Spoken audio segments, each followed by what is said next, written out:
MP Nawaz கனியை சுற்றி சூழ்ந்து கொண்டு வசை பாடும் மக்கள்.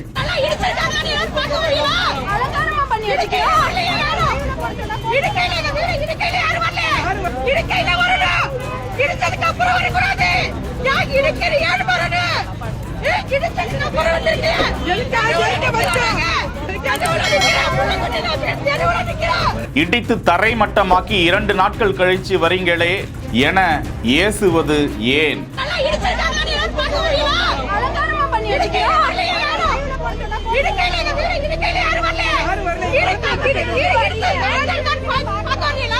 தாமதமாக சென்றாரா நவாஸ் கனி?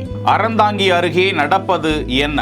ஐயா தயவு செஞ்சு டைம் கேட்காதீங்க. இல்ல ஒரு வாரம் தயவு செஞ்சு டைம் கேட்காதீங்க. இல்ல மேடம், ஒட்டுமொத்த ஊரோட முடிவு அதானங்க சார். இல்ல மாற்று கருத்து இல்ல.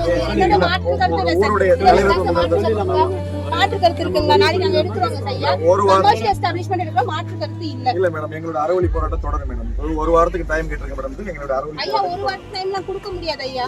புதுக்கோட்டை மாவட்டம் அறந்தாங்கி அடுத்த மணமேல்குடி என்கிற பகுதிக்கு அருகாமையில் அமைந்திருக்கிறது அம்மாபட்டினம் கிராமம். அந்த பகுதியில் ஏராளமான இஸ்லாமியர்கள் வசித்து வரும் நிலையில் அந்த பகுதியை சேர்ந்த ஏராளமானோர் நீர்நிலைகளை ஆக்கிரமித்து கட்டியிருப்பதாக அந்த பகுதியை சேர்ந்த நபர் ஒருவர் உயர்நீதிமன்றத்தில் வழக்கு தொடர்ந்திருந்தார். அந்த பொது நல வழக்கில் தீர்ப்பு வந்தது. இது சம்பந்தமாக மதுரை உயர்நீதிமன்றம் பிறப்பித்த உத்தரவில் நீர்நிலைகளை ஆக்கிரமித்து வீடு கட்டியிருப்பவர்களை, குடியிருப்பு அமைத்திருப்பவர்களை காலி செய்து அவ்விடத்தை இடித்து தரைமட்டமாக்க வேண்டும், ஆக்கிரமிப்புகள் அகற்றப்பட வேண்டும் என உத்தரவு வந்திருக்கிறது.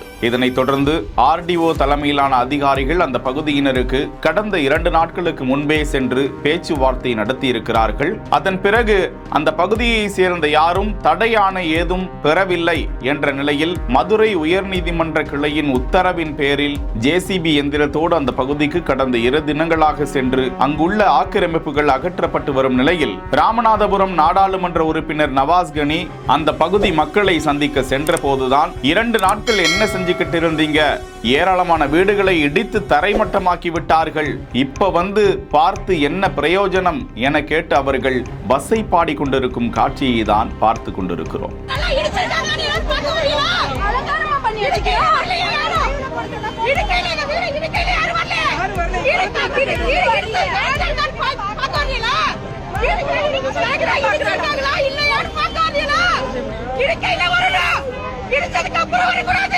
இது குறித்த காட்சி சமூக வலைதளங்களில் வைரலாகி வருகிறது. செய்திகளை வழங்குவோர் GT holidays, Medway hospitals, Alaya cotton dhoti shirt.